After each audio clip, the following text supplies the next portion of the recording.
Biliyorsunuz yeni bir seriye başlamıştık. Kendime yaşamak için yeni ülke arıyorum. İlk Bosna'ya gitmiştim. Şu anda ben yeni ülkeme geldim aslında. Bir sonraki video zaten bu ülkeden olacak ve yaşamak için yeni ülke arıyorum serime tüm hızıyla devam edeceğiz. Bu videoda ise babamın yapmış olduğu Yunan adaları turunu seyredeceksiniz.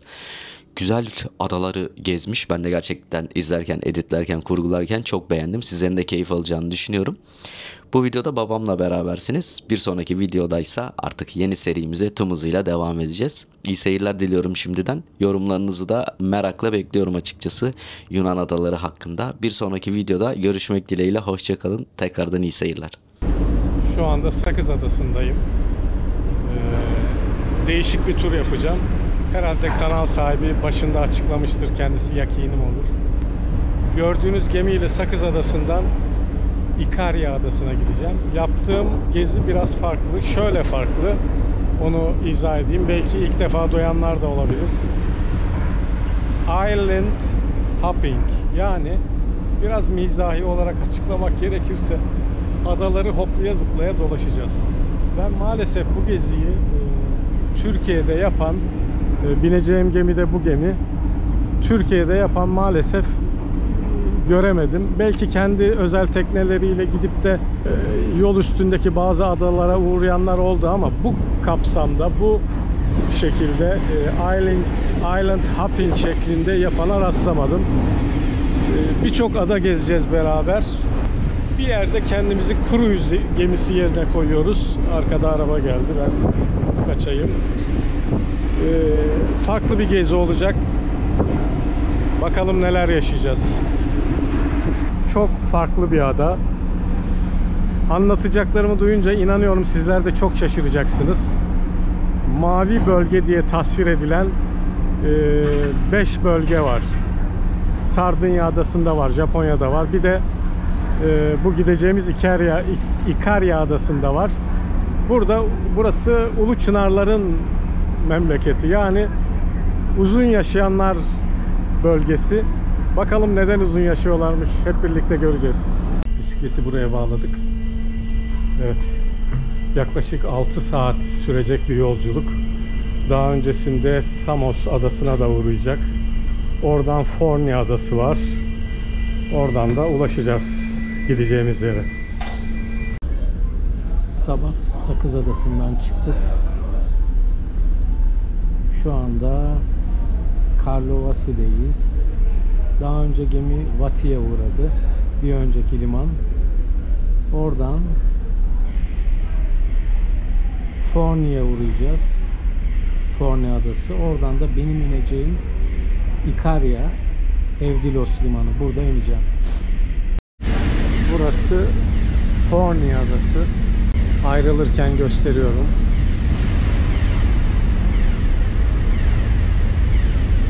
Buradan benim ineceğim İkarya adasına gidiyoruz.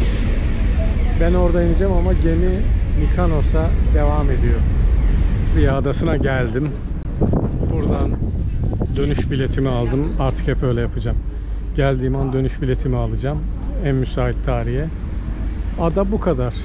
Bakın. Yani ben bu kadar diyorum da keşfedeceğiz daha. Bakalım. İkarya adasını bir de buradan göstereyim. Biraz nefes nefese kalmışım. Yokuş çıktım. Böyle küçücük bir yerleşim yeri var. Bu geldiğimiz gemi. Muhtemelen buradan Mikonos'a devam edeceğim. Evet, ben devam ediyorum.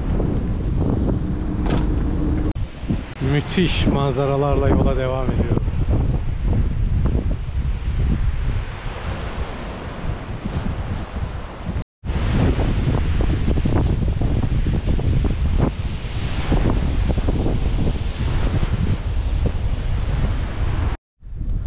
Bu geldiğim yolları gece muhtemelen 4 gibi, gece 4 gibi geri döneceğim. Hiç yolda ışıklandırma da yok.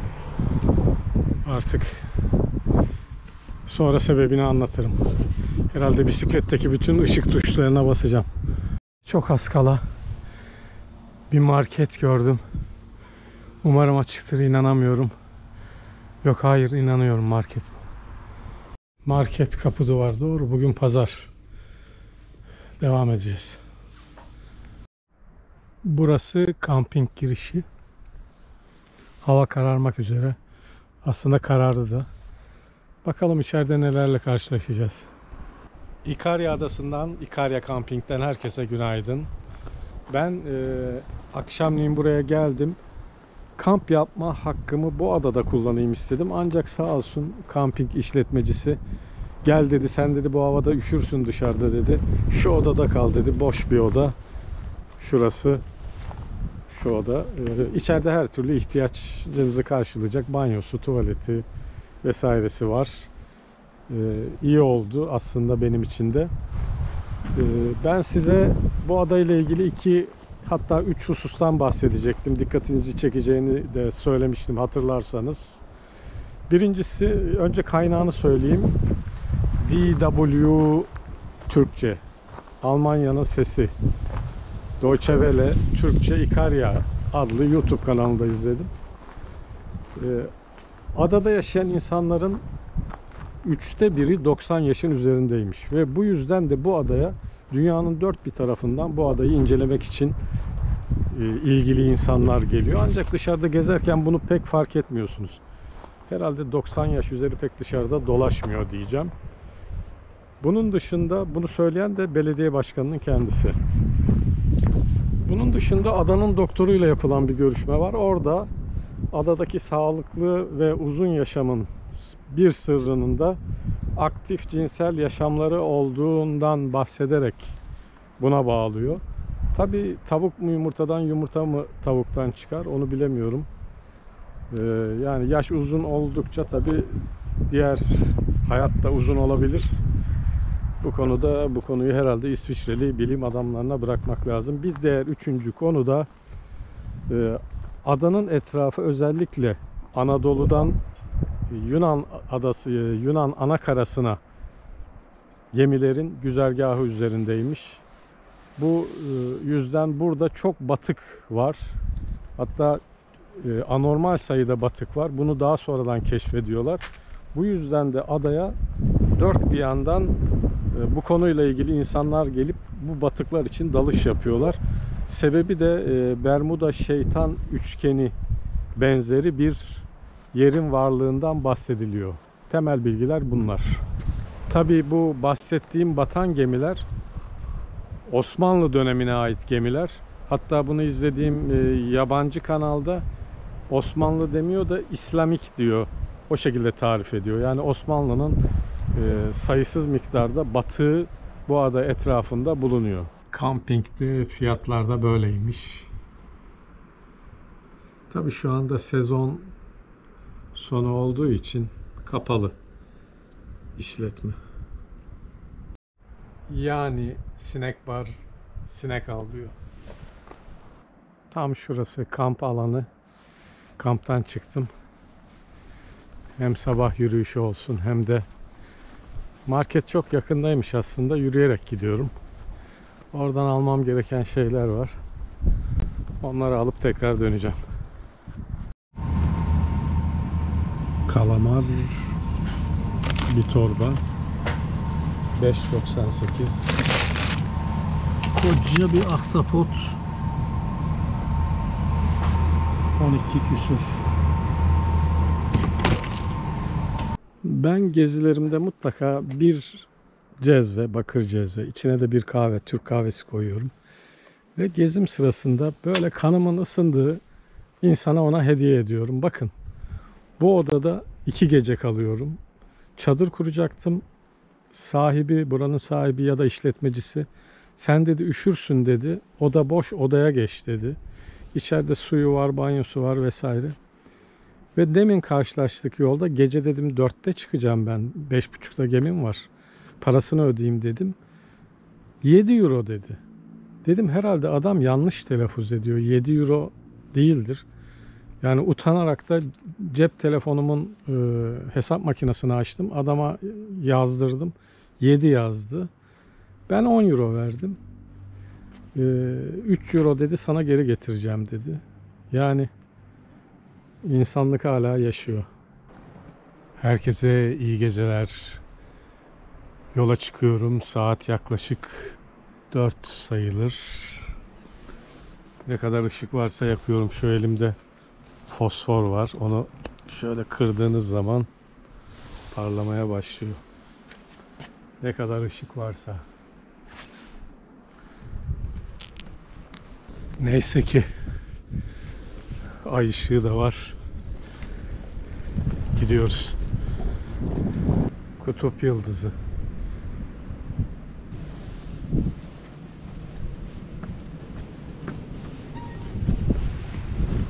Neyse, sorunsuz bir şekilde limana geldik.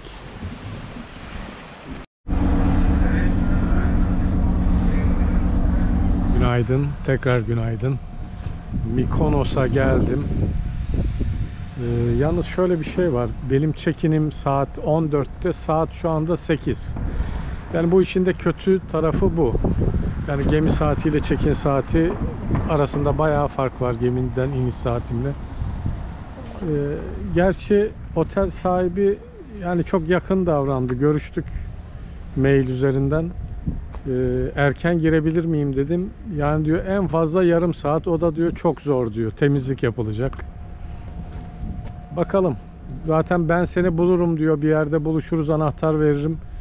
Mykonos sokakları labirent gibi diyor.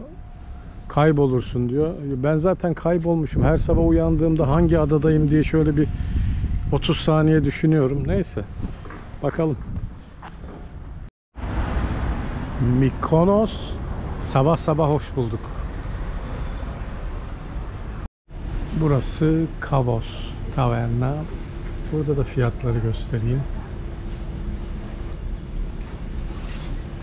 Humus 9 euro. Kalamar 22 euro. Moussaka, bildiğimiz bizim moussaka. Evet, bunlar da güncel fiyatlar. Evet, otel sahibinin dediği gibi labirente giriyoruz. Aslında solo gideceğim yer. İnşallah yanlış bir yere gitmeyiz.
Yes.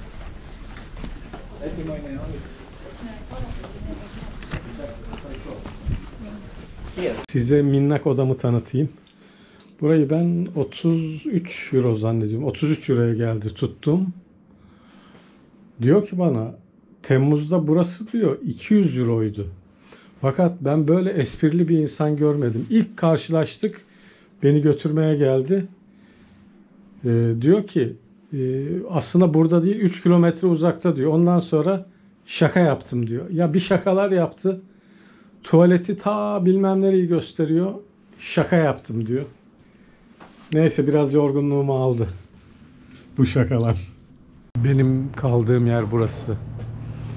Şuradayım. Herkesin elinde telefon. Ama niye? Bu labirent dünyasında herkes birbirine gülüyor bir de. Herkes kaybolmuş. Sizin anlayacağınız. Yani çok enteresan. Herkes kaldığı yeri bulmaya çalışıyor. Ben defalarca kayboldum. Yani şimdi ben nereden gitsem? Nerelere gitsem? Ben dönüş yolundayım. Belli ki yeni bir kruz gemisi gelmiş. Yani Mikonos sürekli doldur boşalt yapıyor. Birden tenalaşıyor, birden topluyor. Çok enteresan. Naxos adasına gideceğim gemi yaklaşıyor. Yaklaşık 2 saatlik bir yolculuk. Hep 13-15 eurolara alışmıştım ama bu 57 euroluk bir yolculuk olacak. Bir de aklınızda olsun, bu tip gemiler ve katamaranlar normal gemilere göre 2 ila 4 katı daha pahalı ama bazen seçeneğiniz olmuyor. Onu da bilmenizi isterim. Gemi buymuş, diğer gemi farklı adalara gidiyor. Burada inanılmaz bir adalar arası trafik var. Ben bu şekilde olduğunu hiç düşünmemiştim. Ve bu gemiler, özellikle Ege çok hırçın olur. Bu denizde gidecek şekilde tasarlanmış. Yani sefer iptali pek yok gibi.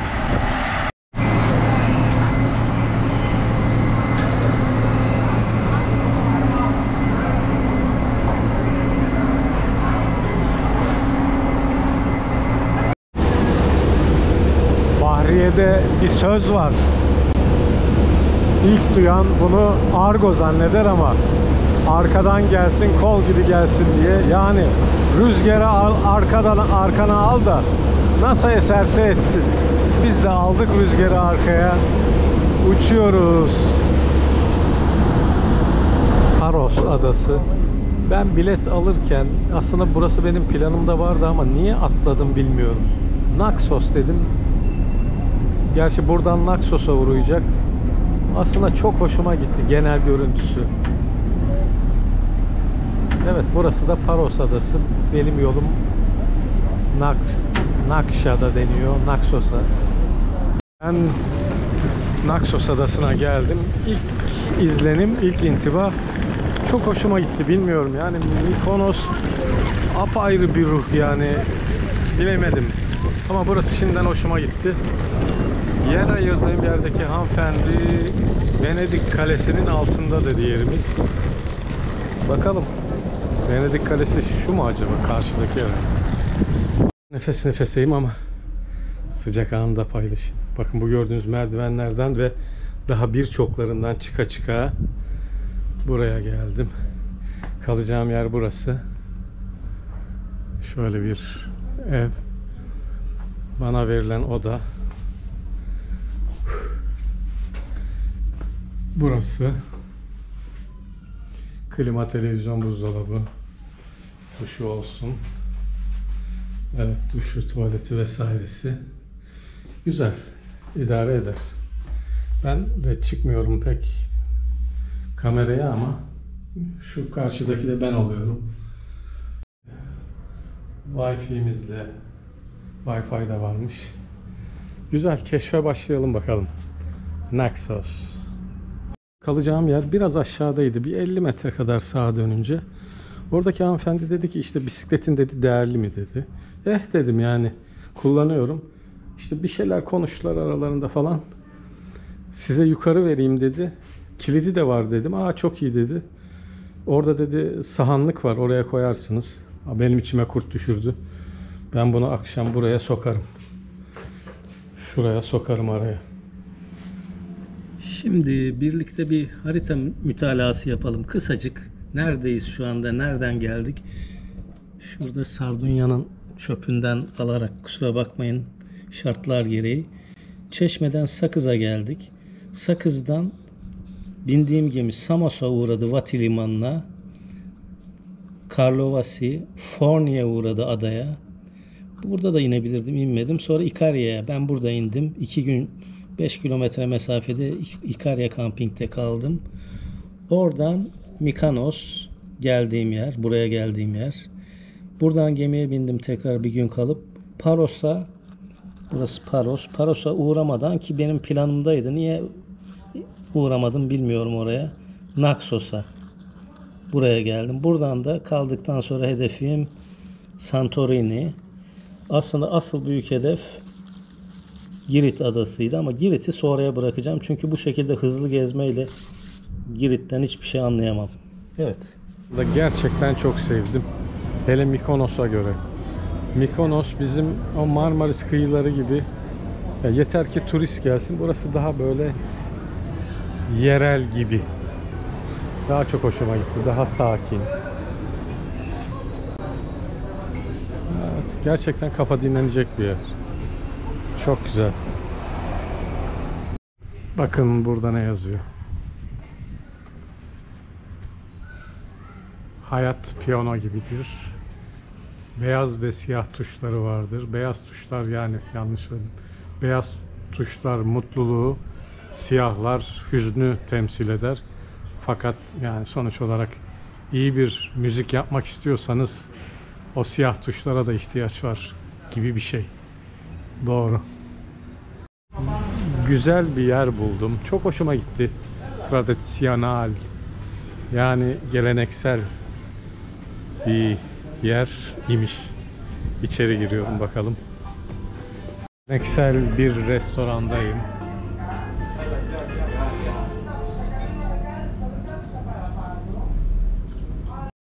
Şöyle bir kuzu etli gyros söyledim. Ben kuzu etli pek bulamıyorum. Ama buraya özel gelenekselmiş. Bu arada Anadolu Efes'le Olympiakos maçı var televizyonda. Euroleague zannediyorum.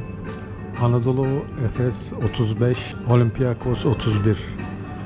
Şimdi Anadolu Efes bir basket attığında bir zıplasam şöyle alkış kıyamet ne olur acaba?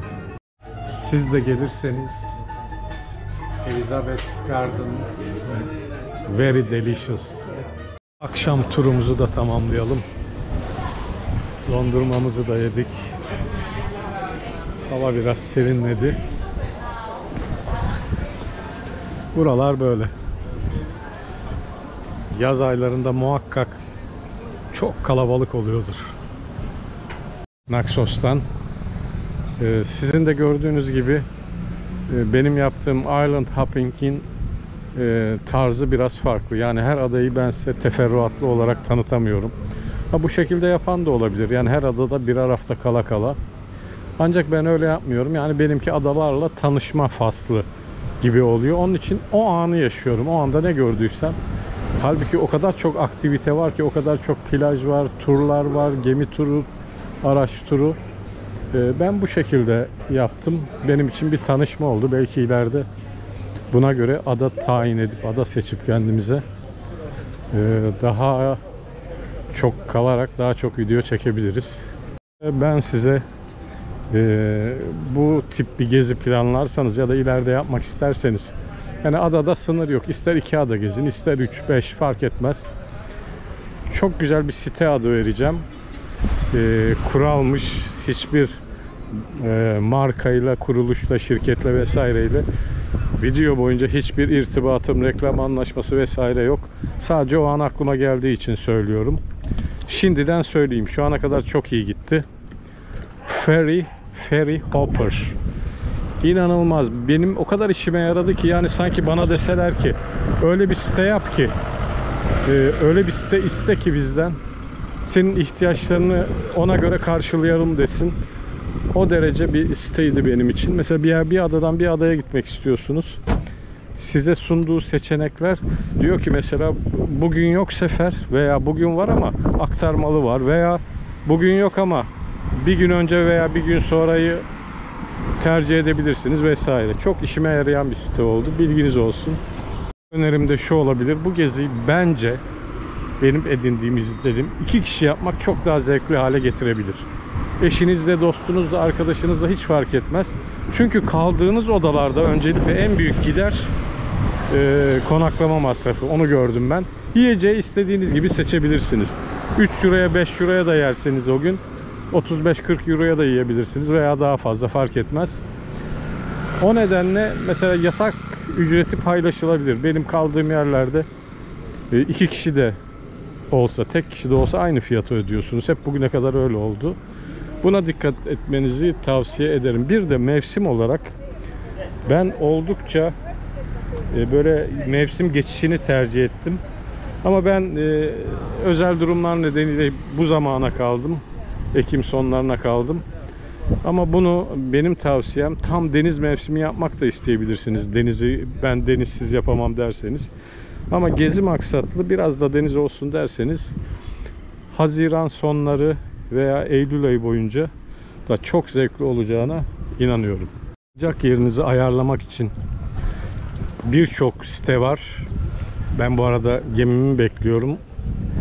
Yaklaşık bir 45 dakika var gelmesine. Santorini'ye hareket edeceğim.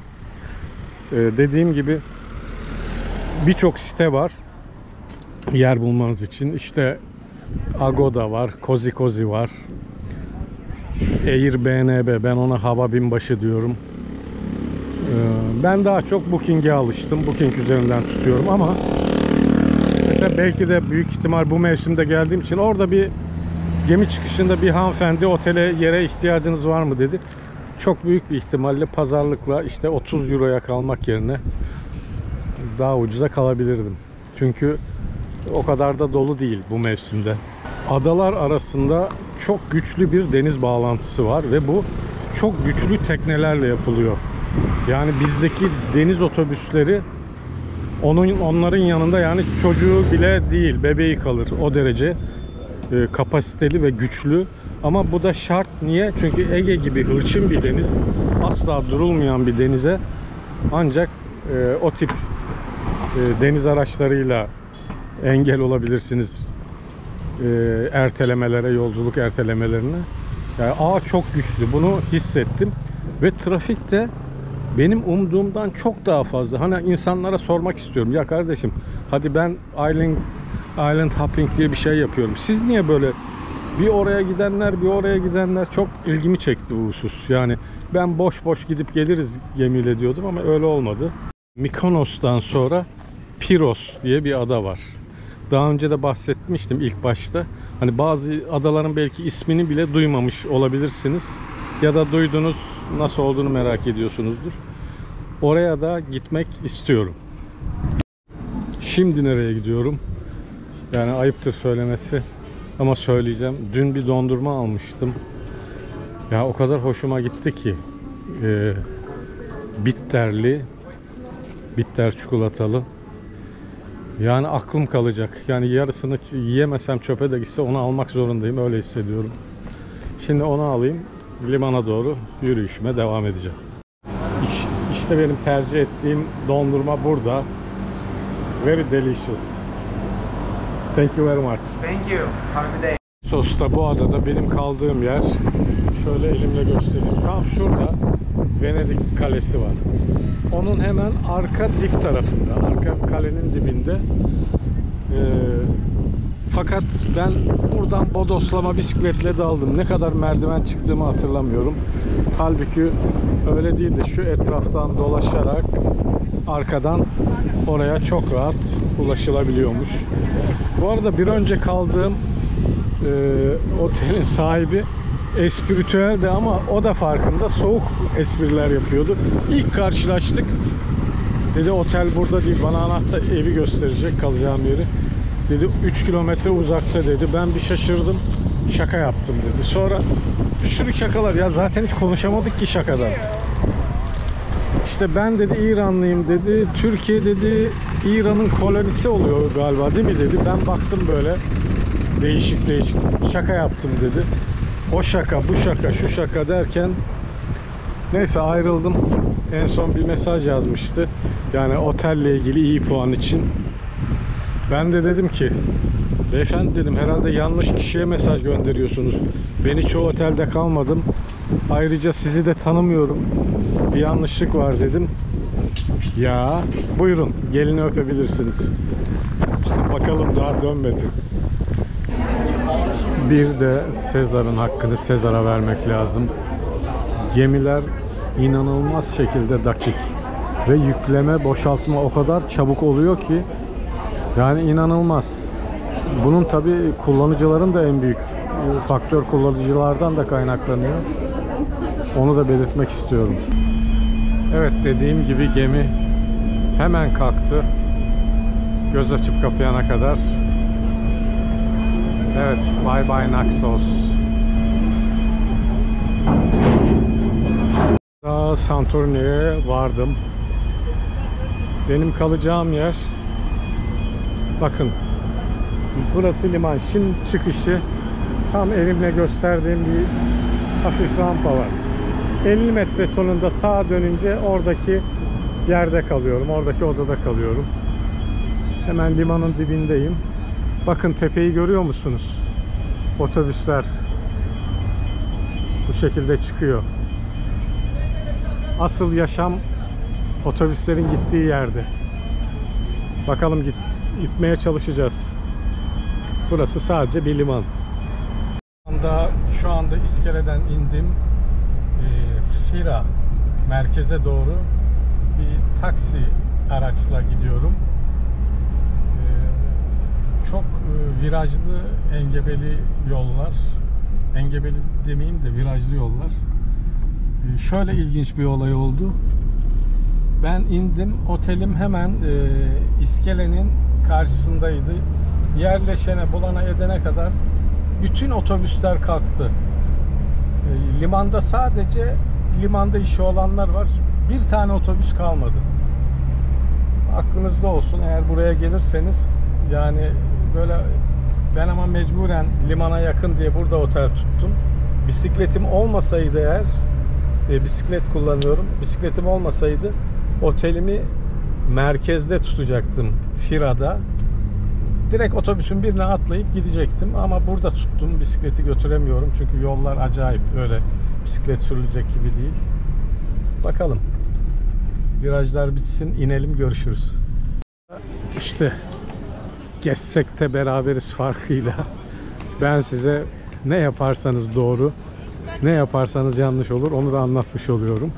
Ben mesela buraya bisikletle geldim ama başıma ne geleceğini biliyordum. Bisikletle gelinecek bir ada değil.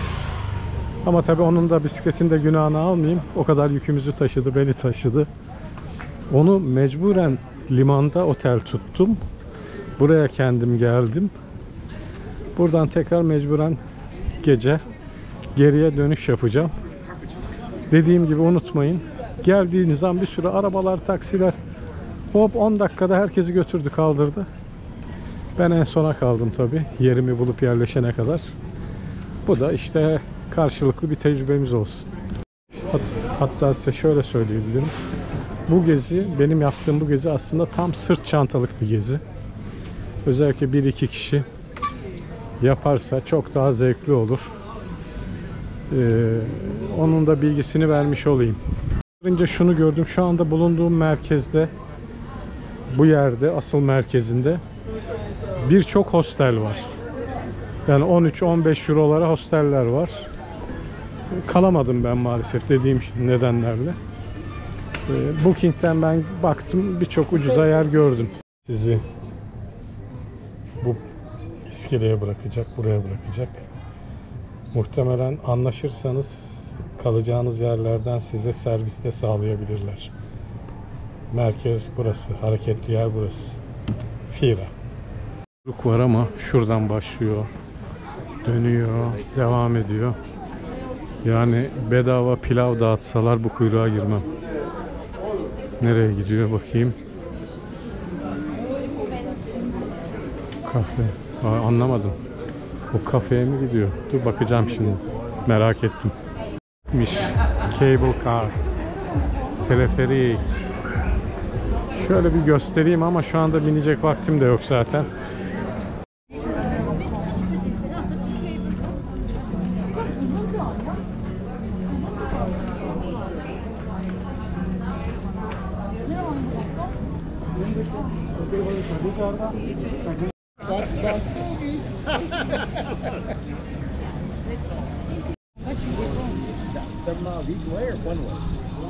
One way.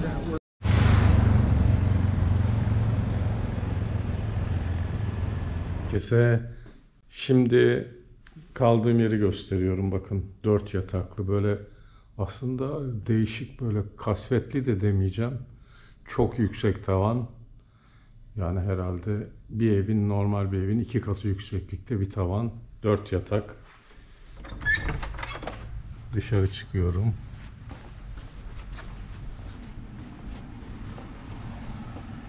Limanda orası. Yani bir 100 metre ya var ya yok. Tabi burası aslında Mikonos'ta kalınacak bir yer değil. Onu önceden söyleyeyim. Yani zevkle kalacağınız bir yer değil ama dediğim gibi bisikletim olduğu için ben burada kaldım.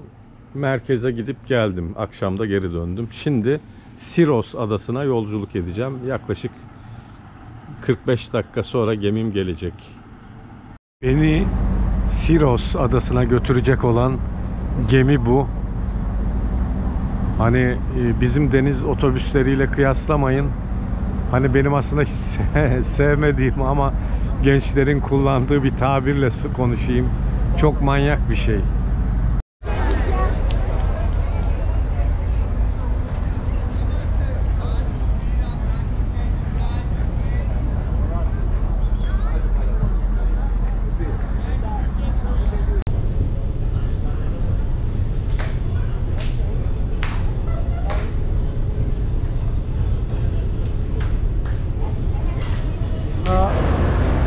Piros adasındayım. Piros. Gördüğüm kadarıyla ilk intiba hani o turistik dediğimiz adalardan, Mikonos'tan, Santorini'den çok daha böyle oturaklı, gelişmiş bir ada görüntüsünde. Pek adı duyulmamış ama ilk intiba tabii. Toplam yolcuların inmesi, ki bir sürü insan indi bindi, araçların inmesi binmesi 5 dakikanın altında oldu. Siros diye geçiyor zannediyorum. Ben Piros mu diyorum? Siros, Piros. Sonu Oslu. Şu anda bisiklet yolundayım. Bisiklet yolu yapmışlar. Ziyan olmasın. Ben bir bisikletle başlayayım. Önemli bir şey varsa size gösteririm. Ama çok yerleşik, dediğim gibi böyle yerleşik bir ada. Dedim. Kuşları bile ne kadar sakin, görüyor musunuz? Bizdeki güvercinler olsa şimdi ortalığı tozu dumana katmıştı. Yani adanın verdiği mesaj bu. Benim şahsıma değil de etrafa. Biz bulunduğumuz yerden, şekilden memnunuz. Siz o adını bildiğiniz meşhur adalara gidin. Bizi de rahat bırakın. Biz çok memnunuz diyorlar. Yok, o kuşlar gitmez. Onlar sakin. Adaya uymuşlar. Börülce 7.30. Börülce bizde de pahalı ya. Ispanak 2.95. Nar 3.95. Kestane 8.65. En güncel fiyatlar burada. Timberland spor ayakkabılar. Ortalama işte 6.000 civarı. Daha düşüğü de var, daha yükseği de var. Ama ortalama herhalde 6.000 civarı. Yerel olunca yemek fiyatları hemen 4-5-6 eurolara düştü. Burada enteresan bir şey oldu. Şöyle bir heykel gördüm. Dedim ki bizim herhalde buranın da kendi Aşık Veysel'i bu kişi. Şu yazıyı merak ettim kim diye. Şöyle telefondan göstereceğim. Ne yazıyor bakın. Lütfen kamera tarafından kaydedilen heykele dokunun. Şöyle göstereyim. Işık vuruyor. Lütfen kamera tarafından kaydedilen heykele dokunun. Yanlış mı oldu? Bir daha bakalım. Şöyle. Evet. Lütfen heykele dokunmayın. Kameraya kaydedin. Ha, şimdi de böyle çıktı. İki farklı şey çıktı. Abi bu tehlikeli. Ben buradan gidiyorum. Var bu işin içinde bir iş. Sonuç olarak Siros adası. Bu ada Siros adası. Belki çok turiste hitap etmiyor ama böyle kafa dinlemelik, yürümelik, gezmelik, arka sokaklarda kaybolmalık bir ada. Kendimi hiç göstermedim uzun süredir. Hızlıca bir göstereyim. Evet, bu kadar. Uygun istediğim şöyle yerel olsun istiyordum hep. Yerel olsun, sakin olsun, turist olmasın, buranın halkı burayı kullanıyor olsun. Hepsini bir içine alan bir yer buldum. Kapet, tam adını şu anda telaffuz edemiyorum. To Mukskaki. Neyse işte. Ara sokakta. Fiyatlar şöyle göstereyim. Buz gibi biraya bir de buz gibi bardak geldi. Bira fiyatımız 4 euro. Bu iş yerinde. Uskumru füme. Çok güzel, değişik bir tatmış, beğendim ya. Kız bana bir şeyler anlattı ama işte şudur budur dedi. Smoke dedi. Eyvah dedim, sigara içen balığa mı denk geldik? Güzelmiş.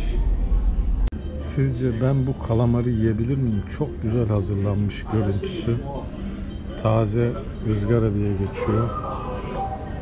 Şöyle elimi de yanına koyayım, bir orantıyı görün diye. Bakalım, bir başlayalım.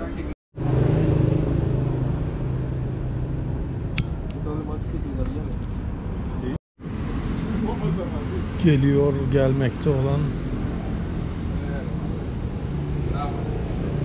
Evet, limon kahvemizi de yapıyoruz. Burada birer.